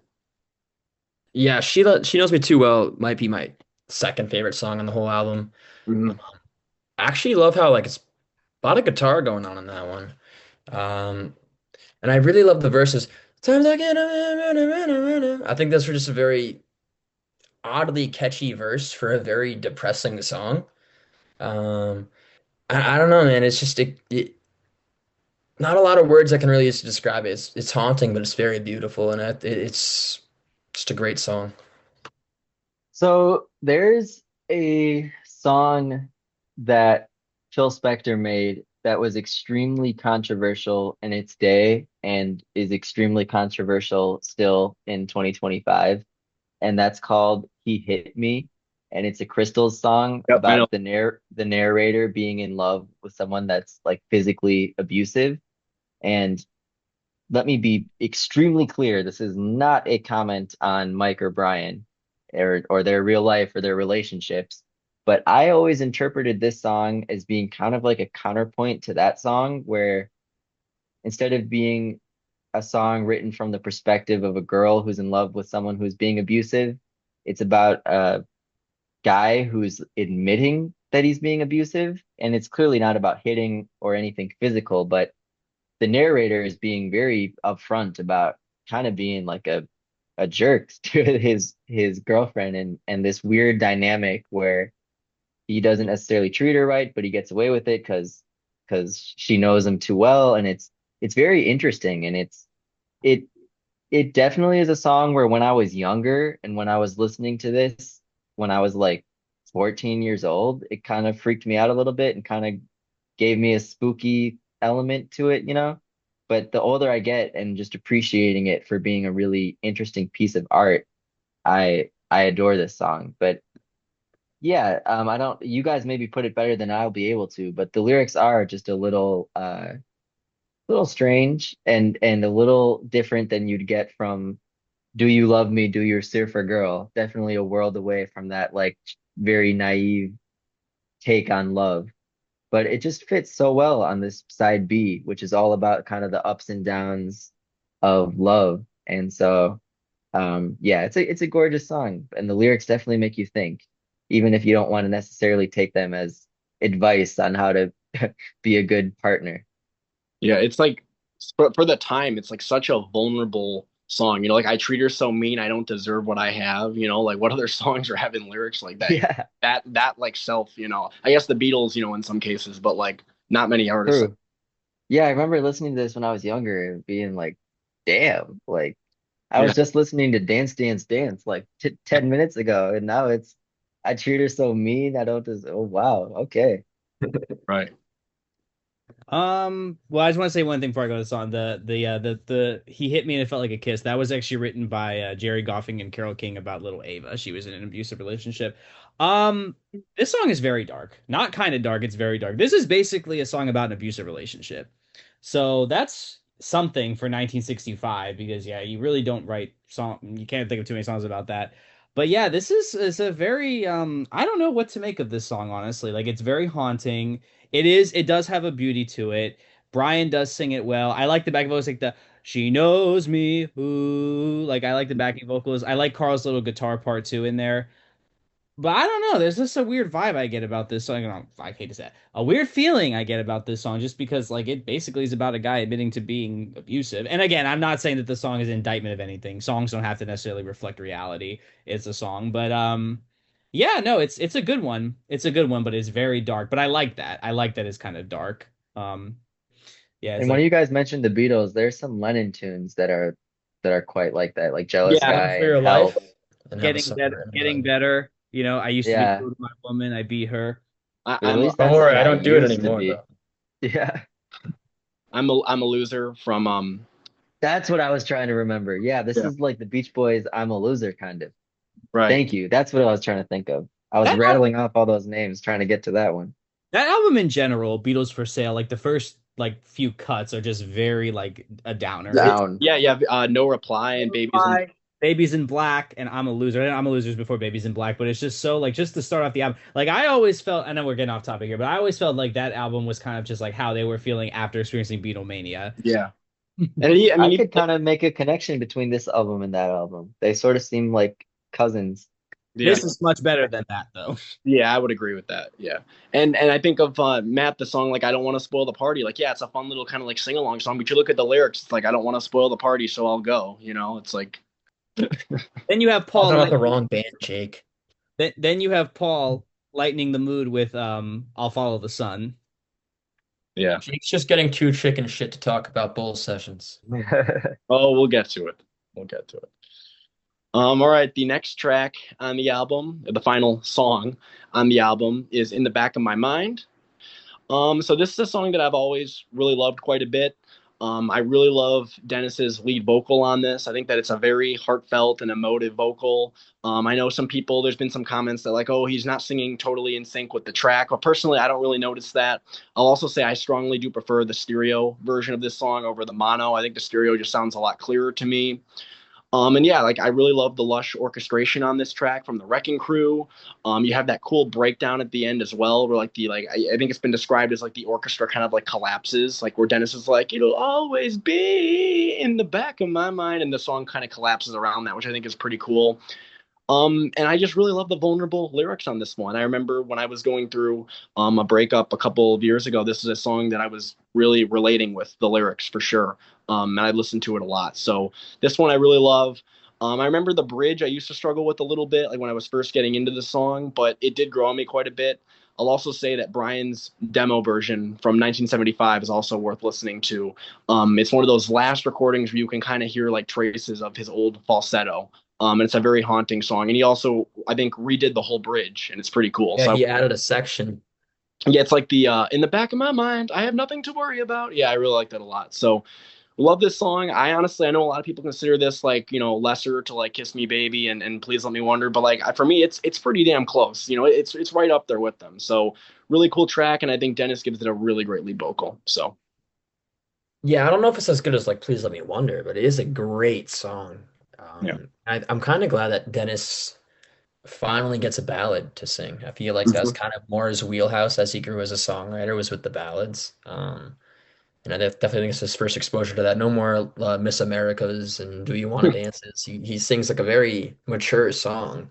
And it's very similar, I guess, concept to Please Let Me Wonder of like I'm thinking about you and that kind of general thing. And it's a very mature topic. It's kind of easy to forget that Mike actually wrote the lyrics to this one too. It's a very, very deep song. I especially, I just, it's a very like Please Let Me Wonder has like some bright chords and a very sad song. This one's just like almost too much of a downer, but like in the best way possible. It's like it's very beautiful. I'm glad that this was the track to end the album. Mm. Well, the song to end the album. Yeah, Riley, that was a really interesting comparison to like the lyrical theme on Please Let Me Wonder because I feel like on Please Let Me Wonder, that's almost like, it's saying like I hope that this girl is thinking of me, and in this one it's like I hope she's not thinking of breaking up with me. I've always got Yeah. that in the back of Like my I mind. hope she's thinking of me, but not in that way. Right, like this could end at any moment. That's kind of like how Yeah. I interpret it. Yeah. Yeah, it's interesting that it was written around the time of Mike going through his divorce. And then when Brian re-recorded it in the 70s, it was around the time where he and Marilyn were going through their own struggles. Yep. So you can see how much this song meant to them in that personal kind of way and was applicable to both of their lives at almost 10 years apart. So that's kind of fascinating that it happened that way. But yeah, I couldn't even begin to describe how beautiful this song is. I really am a huge fan of the really lush yet off-kilter instrumentation. It's all beautifully done, but there's something kind of uncanny about it and something a little haunting about the way that it's arranged. And it just combines elements of classical music with rock and the wall of sound, and it's just an incredible performance. And like you guys all mentioned, Dennis's bleed is a one of a kind. I don't think you could get that same performance out of him twice. It's just like a snapshot of a moment in time where you just can feel all of what Dennis and Brian and Mike and were feeling. And I do really, really wish I could hear a Pacific Ocean Blue version of this song, kind of like how Dennis redid Only with You. I would love to hear like a more mature Dennis take on this song and what it would have sounded like with his really Well, raspy, mature voice. It would have been extremely heartbreaking. well, Nate, the closest you get to that, if you go on YouTube, it's a low quality recording, but there is a recording. Yeah, yeah, I've heard it. Yeah. And it's amazing, like even with his voice being so different, like the emotion is the exact same. Like just the delivery, even in like the lo-fi recording, it's like you can tell like it's a really great performance. So That's what made me think of it. Yeah, I love that. I think this is a beautiful song. I think this is a great way to end, like at least the last like song on the album. Dennis gives a really great, passionate vocal, and I like the outro too because it almost sounds like he's like being swallowed by the song. Just yeah, the production of how like compressed and everything is, but also just like you said, like with like the breakdown of all the instruments just kind of going all over the place. It's almost like the song is overpowering him. I do kind of hear the syncing problems, but in a way I actually kind of like that because I think it gives the song a little bit more charm. I think Brian has said he wasn't happy with how the double tracking was because I think this was before automatic double tracking was invented. If I remember correctly, that first song that had that was "I'm Only Sleeping," which that's just Right. Yeah, it predates it by like a year. yeah, predates it by about a year. you know, But yeah, and then I also like I know you mentioned you kind of struggled with like the I tried to run like that part you used to struggle with. only at first, yeah. Yeah, I like that part a lot. And I like that I think you can hear the temple blocks again in there, so that's a nice touch. Great backing track. Beautiful, beautiful song. I like it quite a lot. Yeah, but like you guys said too, like the lyrics on this one are great. Like I think of the line like so happy at times that I break down in tears. In the back of my mind I still have my fears. Like that's just like a great line. And like again, it's direct. It's kind of like it's straightforward, but like it gets the point across so well, you know, and it's just very relatable. You know, it's not colonnaded ruins domino. It's I think we all can relate. Yeah. So Or Hey over Van Dyke, can you explain that line to me? over and over the corn cries uncover or the crow cries. What the fuck does that mean? I will say though, I think that even though the song is about a relationship, I think that you can apply that to that lyric to a lot of different situations. Like mhm. back of my mind, I still have Well, my over and over, the crow cries all over the cornfield. if you've ever struggled with imposter And syndrome, shit, man, it can mean anything. if you've ever struggled with imposter syndrome, which I know I definitely have, you will feel that a lot, like at work or like, in certain situations. Matt, one of my most listened to songs this year is actually a song called Imposter Syndrome. I think you'd really like it. I'll share it with you. Sounds Oh, good. you're gonna say bowl sessions. Um, all right. So speaking of that, Riley, why don't you lead the final track on the album? You can kind of lead this. Really? I'm so flattered. Yeah, Thank you. go ahead, man. Bull Well, sessions with Big Riley. Let's go. shut up, man. Um, so this track, not the song, is called Bowl Sessions with the Big Daddy, of course, referring to Dick Rising, a Capitol representative. Greatest Um, guy, greatest guy ever. Man. it's not really a song. It's more of just studio chatter. The OG podcast. Yeah, the OG Good Timin. Um, Bull sessions with Good Timin. like obviously I don't like it as a track. I'm not gonna go out of my way to listen to it, but I kind of it's I don't know. It's like kind of like an epilogue, I guess. Like if I remember, usually if I like when I was listening to this, I was like for the first couple of times I was really into the album. I remember I was driving home, I think from like summer camp or something, and after like 2 weeks of working hard, got no pay, and Oh, 2 weeks like of a whole session, not with session of summer camp, not with the Big Daddy. I'd be like really dark outside. It's like 11 o'clock at night, and I would listen to the album, and especially side two.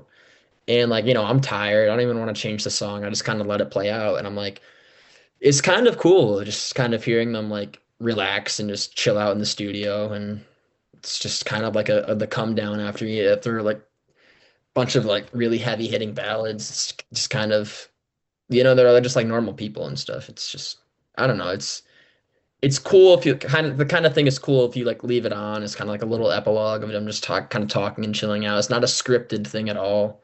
It's not like Cassius Love or Sonny Wilson where it's like this terrible humor. It's just like them just hanging out and chilling. I think Marilyn's in there. I mean, you hear all the talk. It's pretty cool. So no, I'm never gonna go out of my way to listen to it, but like I'll leave this on with the record, and it's just kind of like a little epilogue.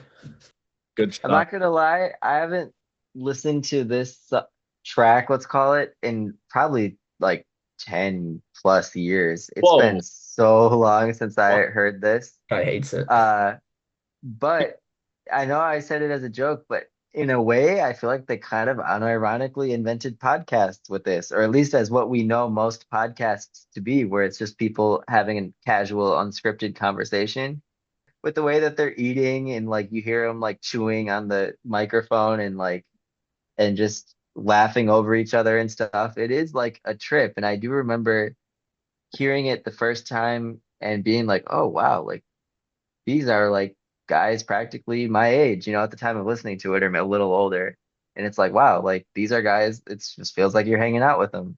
So this conversation's kind of inspiring me to listen to it again because it's been Well, yeah, the you're not reason gonna I get a lot haven't of. listened I to it think in you so need to long. listen to the entire side B at the very least with this. Like I said, I'm never going back to this on its own. I don't really get a lot of entertainment from it, but Well, it's interesting for me. I I use Apple Music where you can add songs and delete songs as you please. So I actually deleted this from my today in my library because I thought that ending with in the back of my mind and those strings is just such a perfect ending that I'd rather listen to the album and have it end with that. But, since we're talking about it, this really actually kind of gave me a newfound appreciation for it. So I'm going to give it a listen. Yeah, I guess for me, this is one of those ones where it's like I'll just say right off the bat, like, no, it does not need to be on the album. Like this song, like you said, Nate, in the back of my mind is a perfect closer with the way the strings kind of collapse at the end. Like it's literally like such a perfect way to end the record. That said, though, ever since Riley, I think Riley, you made this argument on another episode too, where I think you it were was like one of the first yeah, episodes. you were kind of saying how like it kind of shows how the guys are like just human, It's like you listen to some of the most like amazing music you've ever heard, like almost like otherworldly music. And then at the end it's just here they are like chilling in the studio and Marilyn's bringing them food and they're chatting with this reporter and stuff and like you said, like it's just like I don't know, there's something charming about it. And I think it's funny you kind of hear their personalities a little bit in it. Like you hear like Carl giving this really like earnest and honest like And it's not forced like with Cassius Love or like there are actually that's the best example. With Cassius yeah. Love where it's like scripted, it's like they're genuine personalities. Right, like Carl sounds like so kind in it, and like you hear Brian and Mike kind of joking around, and I always laugh at the Dick Rising thing when they're like, "Oh, Dick Rising, greatest guy I ever knew," So I think Real that's guy too. He's not yeah. fake.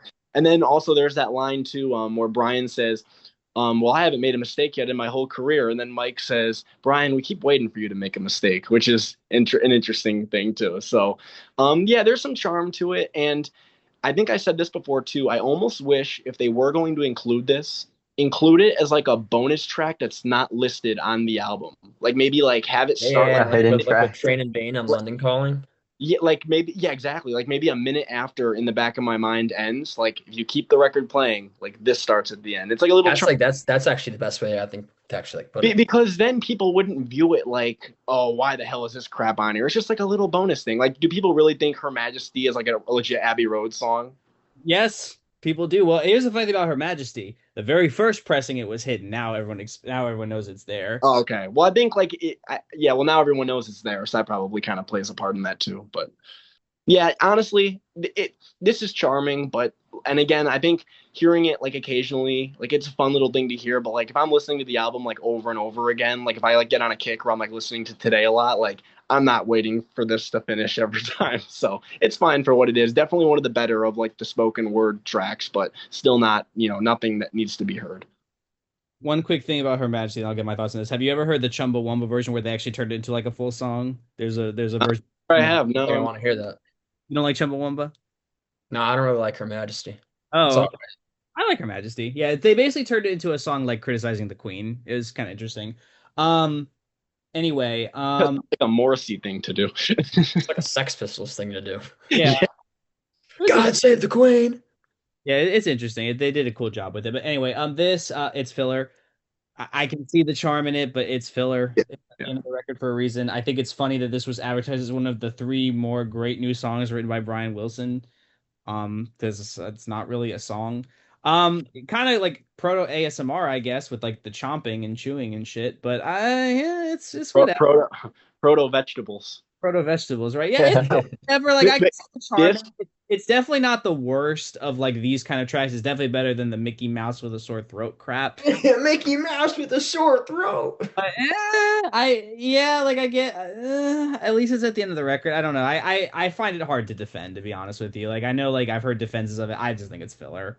It would have been worse if it was in the middle, like some of oh the Thank God other it's not in albums. the middle. Yeah, I think Jake actually put it the best way possible. Like should have been like a hidden track. And Yeah, it's like, exactly. oh, if you Not listen advertised. on a little bit more and you're like a true fan, you get this little snapshot of them just hanging out in the studio. Yeah, not advertised as one of the three more great new songs. It's just too funny. yeah, I guess they're dumb with that. Yeah, I don't know where they got the name from Good either. What the segue. fuck is that? Nage, we successfully made the smile connection. This influenced vegetables because of the chomping. There, Yeah, we did, we did it. we did it. All We did right. it, boys. 6 degrees of Beach Boys smile sessions.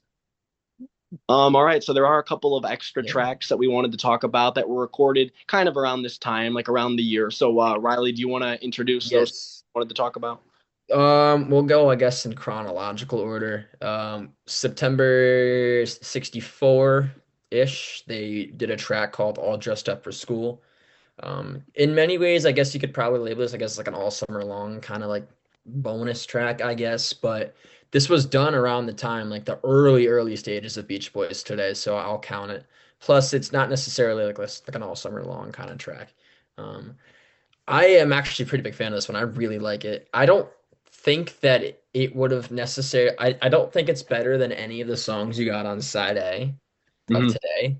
And I feel like that definitely would have been the spot for it. So even though I know a lot of people say, oh, just axe both sessions and just put this on there, I don't think that would have worked as well. It would have been very uneven. I do think that lyrically it's a bit more focused on that teenage life kind of thing that Nate mentioned with like the themes of like it's not really about surfing, it's more about like teenage life rather than like hanging out at the beach and like going to school. But the I actually do kind of enjoy the duh, duh, duh, duh, duh, duh, duh, duh. And oh, this just I think it's like what a turn on. That part's really cool too. I really like that. I think it's a very strong melodic track, and I think the lyrics aren't too bad. Maybe a little bit like dated, but like with the Beach Boys talking about like surfing in cars, not nothing really crazy. So it is very an enjoyable track, but I am glad that they kind of axed it and we got Marcella down the line because if we didn't get Marcella, I'd be really pissed. But it is a very fun track, and I do really like it. But I don't think it would have fit on the album. Yeah. Yeah. Yeah, I like this one quite a bit too. It's pretty catchy and fun. I do agree with you that it would not fit on this album. I'm glad that it was not included, and I'm also glad that we got Marcella from this. You can definitely hear how both this song and then also that I Just Got My Pay song evolved into Marcella. I agree with you that too that chorus is pretty cool. How does it go again, Riley? The dress. Dressed up for school. Ooh, what a What turn! a turn Like yeah, on. I don't yeah, know. I don't, like with a lot of the other songs, like on Today, like there's a lot of tension there. And honestly, that lyric, like that's a pretty kind of Risque. spicy lyric for the year. well, Like they did it on the school, shift or whatever. dress up for school. Ooh, what a turn on! Like that's a pretty interesting lyric for the time. Yeah, So it's pretty risque when you think about it, because that's like, risque. That's the word I was looking for. yeah, it's very risque for the time. It is. Right. But yeah, it's a cool track, and it's one of those like kind of like cool historical things because you can totally hear Marcella in it. So I really like that. Yeah, I agree. I think it's a fun little track, but I definitely don't bemoan it not being on the album. A, because it doesn't really fit, and B, because we got Marcella, which is a far superior song. But it is a cool little document, and definitely one of the. I don't know if I'd say it's like one of the best like outtake things that they did, because it's definitely not as good as like I Do or something. But it's a fun little document. It's always cool to hear an early Carl vocal. Yeah. I also really, I think I was listening to I Just Got My Pay actually earlier today. That song is like melodically pretty much the exact same. Um, it's just kind of arrangement wise and lyrically updated for that, I guess, era of the Beach Boys, which is really crazy to think about. Like, what if they took any of the other like faster tracks or just tracks in general from like the 60s, slapped on new lyrics, new production, they just released it in the 70s? How would that sound? I thought that was pretty cool. This one to me sounds a lot like lyrically New Girl in School, which Brian wrote for Jane and Dean. And it's almost like if you rewrote New Girl in School in the style of Louie Louie, which, they had also done recently at this time. So there's that whole aspect going on. And really, there's a few Beach Boys songs I feel this way about. Pom Pom Playgirl is another one where since this is the time where Brian was still writing for Jane and Dean, they sound way more like Jane and Dean songs than Beach Boys songs to me. Like even in the mid 60s, Jane and Dean were still doing more of the doo-wop, like do-bop, all those kind of songs, like Popsicle uh and New Girl in School had those bops and dips and stuff too. So that was kind of still more their lane and their shtick. So I sort of can hear this just as much as being a Jane and Dean song as a Beach Boys song. But yeah, I love hearing Carl's voice when he was so young. But like you guys said, I'm such a huge sucker for Marcella, and so I'm glad that they were able to stew on the song a little bit and marinate it until it was something more fleshed out. But I'm super glad that we've gotten to hear this due to its inclusion on originally the two furs and then some box sets and things like that. Because it is a really cool track. I like the guitars and the drums and of course the vocals, so it can't go wrong. All right. The only other one, there was actually not a lot of like bonus material, I guess, to really cover. But the other one that we're gonna mention, is probably the most obvious one that I think this one actually gets the most talk on. Like, oh, they should have axed Bull Sessions and put this on there instead. Was Guess I'm Dumb, which was intended to be on Beach Boys Today, but the band actually rejected it. It's very orchestral heavy, Hmm. like very. Like if you look at this, and even though it was recorded in like late 64, it sounds very similar to Pet Sounds.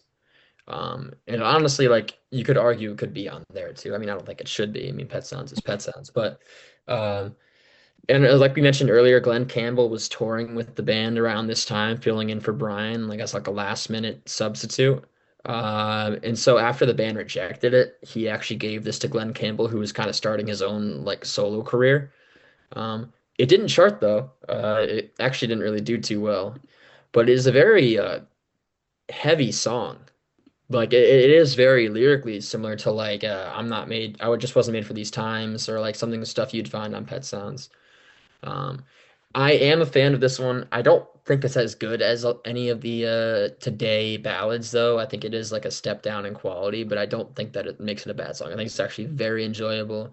I think Glenn Campbell actually does a great vocal on it. You could see how he filled in for Brian pretty easily because he can kind of hit the same notes in a very similar way. And I forgot how the lyrics go. I guess. I really like that part. And I guess I'm dumb, but I don't care. And that little like orchestral like breakdown that happens after that's really cool. It's a very, I don't know, it doesn't move me emotionally, but it is a very enjoyable song to listen to. Hmm.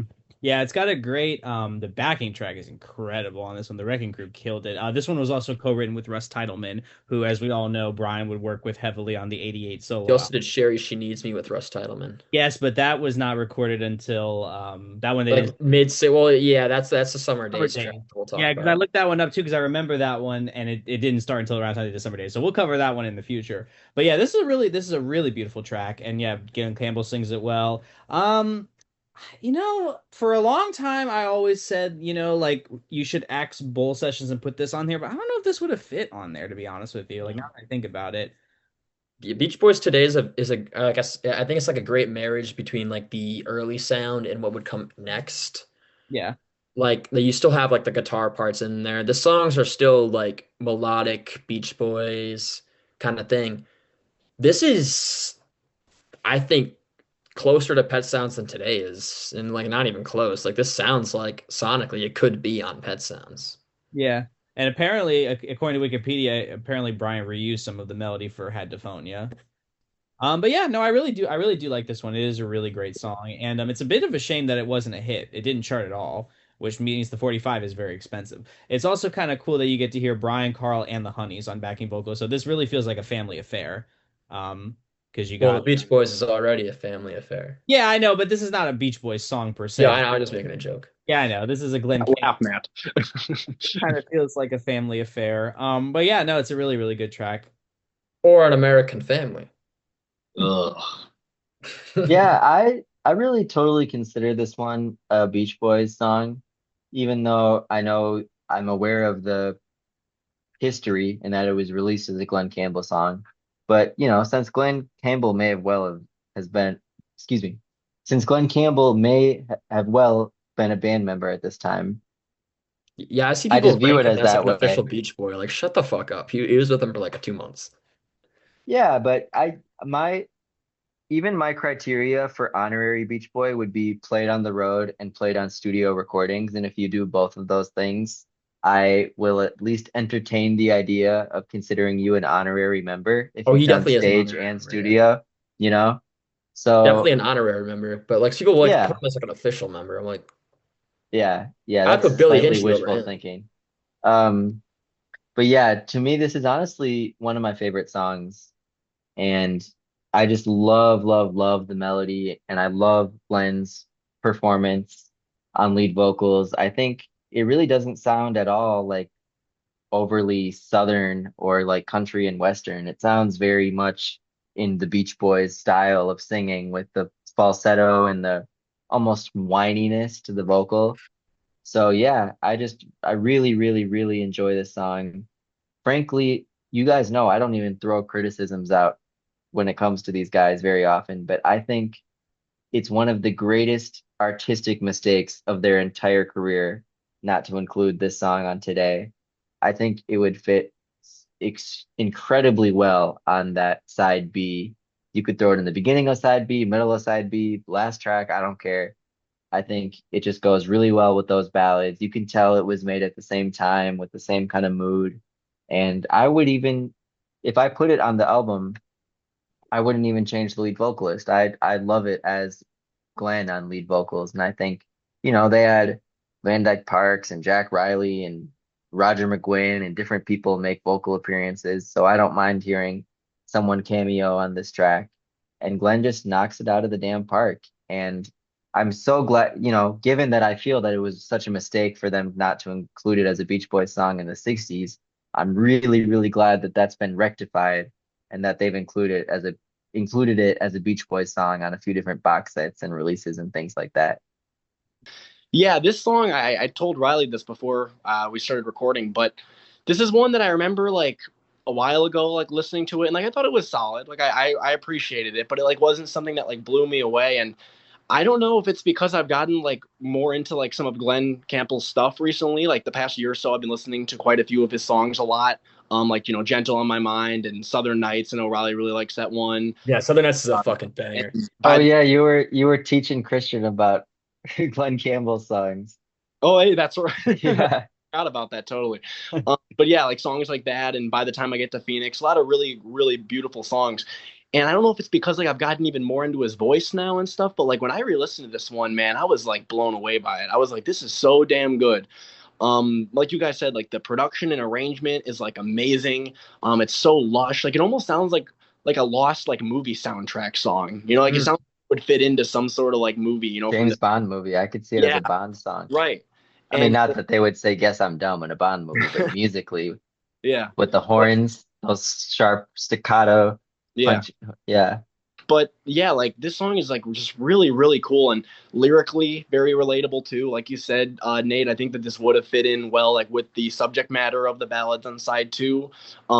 I'm still kind of up in the air of like if I would have necessarily wanted this on there, but now that you made the point that the Beach Boys did have other vocalists sometimes do leads, I And honestly Glenn was with the band during this time. that's true. And I'm pretty sure wasn't like I think I read this was like Brian's kind of like parting gift to Glenn. Like I'm gonna like and to thank you for being in the band for me, to like take my spot. I'm gonna give you this song, And unfortunately, like you guys said, it wasn't a successful single, but Glenn's career also hadn't taken off yet, I don't think, by that point. So had this been done like, years later or released again, maybe it would have done a little bit better. But yeah, I think it's a really, really gorgeous ballad, and yeah, I really like it a lot. So I'm gonna be coming back to this one quite a bit, I think. They it seems like such a damn no-brainer that they should have released this in the '70s when Glenn was a huge freaking star and called Oh it yeah, I didn't Glenn even think about Campbell with that. the Beach Yeah. Boys or the Beach Boys featuring Glenn Campbell and had him perform it on his TV show and it would have been like a Right, smash hit. And right. like Pet Like, Sounds at that point was very well received Hmm. commercially, I think a bit more than it used to be. So like you'd be Around like, the oh, time of like look at Pet Collins. Sounds track with Glenn Campbell on it. That's actually a really good point. yeah, and like I think of some of Glenn's other big songs, and it's like I don't even think this is that different from something like Wichita Lineman or By the Time I Get to Phoenix. Like I think this would fit in pretty well with that. Maybe it's a little more lush, maybe it's a little bit more complex melodically and stuff, but like I think it would have had potential, if it was released at the right time. I just think when it was released, like it didn't really stand a chance. So Ahead of its time. Totally ahead of its time. I was gonna say it doesn't really sound like Rhinestone Cowboy, but no, but Glenn's vocals though are so good. Like maybe I think that's a big part of why I've been listening to quite a few of his songs lately. It's like his vocals are like just so damn good. Um, Imagine having a voice like that and being able to play guitar like that. He was one Just play like talented damn MF. near anything like that. Dude is an incredible guitarist. I don't know if you've ever seen like clips of him playing. Like there's a reason he's with the Wrecking Crew. Hmm. I was gonna say the majority of the album we just reviewed, he probably played on most of those songs. Before we wrap up, did you guys have any extra thoughts or anything else you wanted to say about the album that you haven't mentioned already? It's a perfect My album. favorite albums of all time, I could say Yeah, that. it's hard to. It's easily my favorite Beach Boys one. It Hmm. kind of encapsulates everything I really like about the band. How like even though they're a band that like wrote about surfing and cars and girls and stuff that I like songs about. That it's the melodies are very strong in this one. They're constantly like truck driver, like shifting gears, 180 kind of stuff where like you have one melody, you think you know how it's gonna go for the rest of the song, and then nope, goes in a different direction. Lyrically, it's just very mature, but also very emotional, like in a way where like, yeah, those other songs about like teenagers like drinking soda and like surfing and hanging out on the beach, it's just as much an album about like that kind of lifestyle, but in a different level, like in a different space. Like just like how they wrote about that, they can also write about teenagers and like their emotions. Not just like teenagers, I guess adults too, but still, it's like they know how to express that. And it's the production's very strong. I love a lot of the playing. It meshes a lot of like the Pet Sounds, like strong, incredible orchestrations and arrangements, but also with that early Beach Boys stuff that I really like.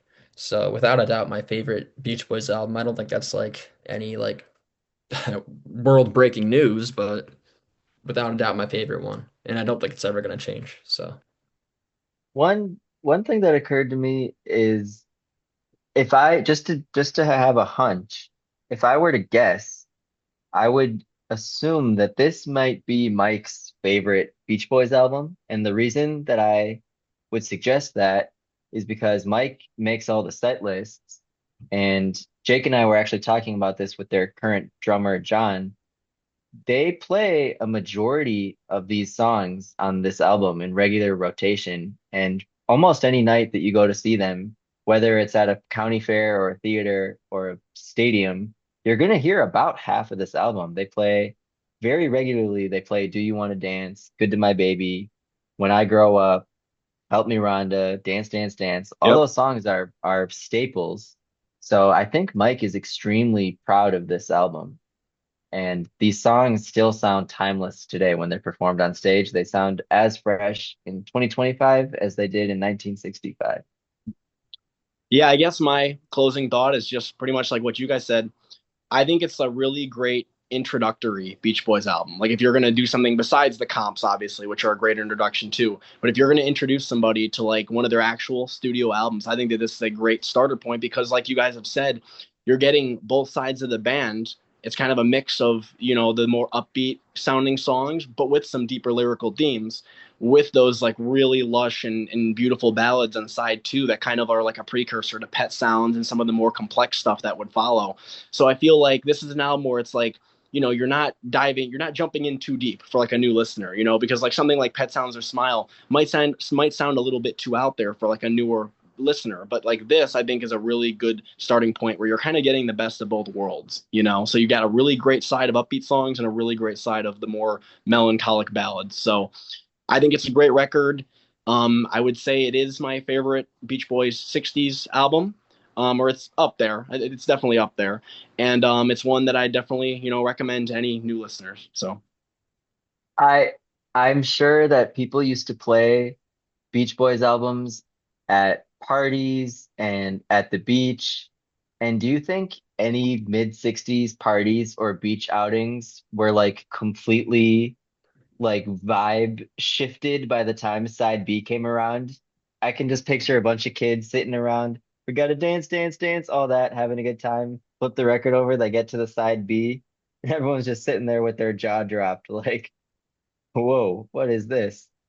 yeah, it's like yeah, dance, dance, dance. And I treat her so mean. I don't deserve Yeah, it. It's like oh man, he's killing the he's killing vibe. the vibe. Yeah, Yeah, and he probably didn't flip the record over. That was probably their way around it. yeah. All right, we will wrap it up there. So thank you everybody for listening to this 56th episode of Good Timin'. Hope you all enjoyed the show. I had a really great time discussing the Beach Boys today with you guys, and I'm looking forward to covering the band's other mid-60s records in the coming weeks. So, as always, if you like this podcast and want to hear more, feel free to subscribe or follow wherever you're listening. We greatly appreciate the support as it motivates us to make more episodes in the future. Also, as a reminder, the Good Timin podcast is available on YouTube, Spotify, and Apple Podcasts. So there's plenty of different places to listen and keep up with the show. So thank you again, everybody, for listening, and we will see you all next time. Bye-bye.